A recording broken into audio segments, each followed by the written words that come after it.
Magandang umaga po sa inyo mga ka-farmer. Let's go farming na po. 22 days na po yung ating mga alagang sisiw. Ito na po sila. Napakabilis ng araw. Ay mga 1 week ba. By Friday po, pwede na tayong mag-harvest sa kanila. Kasi po kahapon nagtimbang ako nasa 1.2 na. Karamihan sa kanila nasa ganung timbang na. Kaya ngayon nagdagdag pa uli yan kasi po hindi naman nagbabago yung kanilang lakas ng kain. Nung mga nakaraan po, nung binuksan ko po yung gilid na yan, inobserbahan ko kung lalamigin pa sila. Hindi na po sila nilamig, okay na po. Kinaya na po nila. Kasi po medyo malaki na po sila, may mga fats na po sila sa katawan, may panglaban na po sila sa lamig. Kaya nakakaya na po nila mag-adjust sa init at sa lamig. Pero dapat ingat pa rin po tayo, lalo pa yung napakainit. Sobrang init, sa bibigilang uulan. Yun po, doon po nagsisimula ang pagsisipon.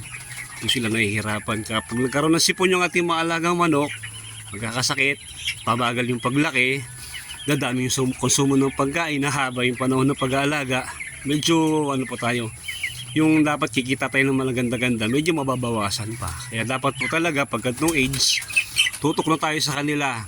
Ako po, kadalasan po nagkakatay ako ng mga manok.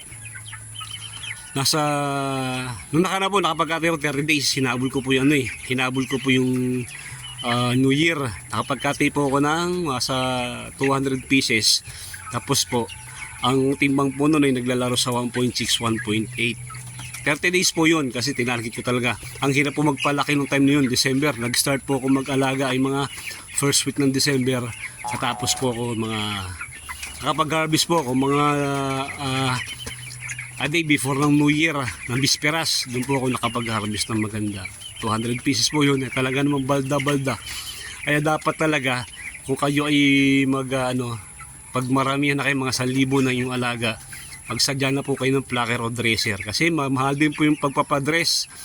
Dito po yung huling pagkakaalam ko, ang pagdidress po ay nasa 5 pesos ang isa. Kaya kung meron kayong plucker, kahit yung maliit lang po ba, para pag may order sa iyo, halimbawa order ng gabi, kinabukasan ng umaga, alas 7 tapos na kayo. Basta may plucker kayo, madali nyo nang maibigay order nila. Ito po ay kinarga ko ng 535 o 540 heads. Siguro ang mortality po yung nasa 20 o mahigit, 20 mahigit. Ito po, ang tansya ko yung nasa 500 heads pa. Halimbawa po, meron na po silang size na pwede i-harvest ko na po yun. Yung may iwan yun, papakainin ko po yun. Hanggang sa nakakapagpaubos po ako mga 2 weeks. Yung 500 na uubos ko po. Depende po, kapag may okasyon, mas mabilis. Mas madali ko nung napapaubos yung 500. Mini-maintain ko lang po sila sa timbang na gusto ng mga customer ko. Kasi mga customer ko po, reseller din. May nakuha ng 30 pieces, may nakuha ng 50 pieces. Sila po nagbebenta sa mga karating barangay namin. Binibigay ko lang po ng wholesale price. Yung po bagang presyo na may tutubuin pa sila. Kasi pag hindi nyo sila binigyan ng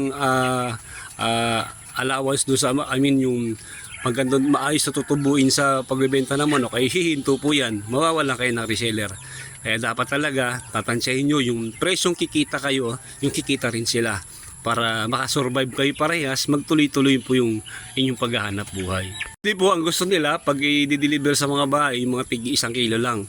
Pinakamabigat na po yung 1.3. Pero meron naman po mga customer talaga gusto nila yung malalaki, nagawa 1.5.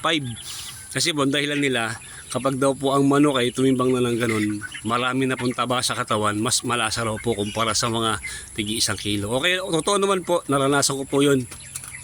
Mas gusto kong magkatay na malalaki, mataba. Talagang malangis siya. Pero ingat din po sa malangis, baka kakatay naman na yun. Yung tabaan din ng manok at yung balat ay medyo mataas din ng cholesterol. Kaya dapat alalay lang din po tayo.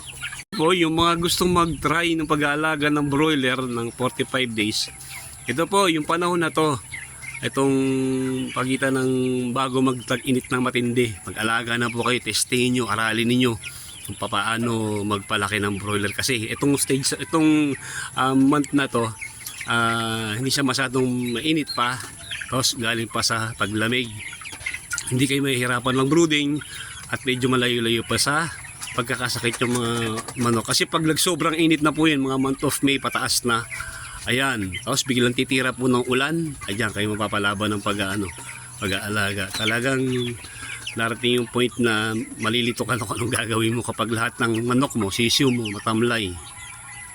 Kaya ang pag-aalaga ng po ng 45 days ay continuous learning. Kung ano yung pinakamagandang paraan, wag po tayong maging sarado sa isip sa pagtanggap ng mga bagong pamamaraan. Dapat lang obserbahan natin.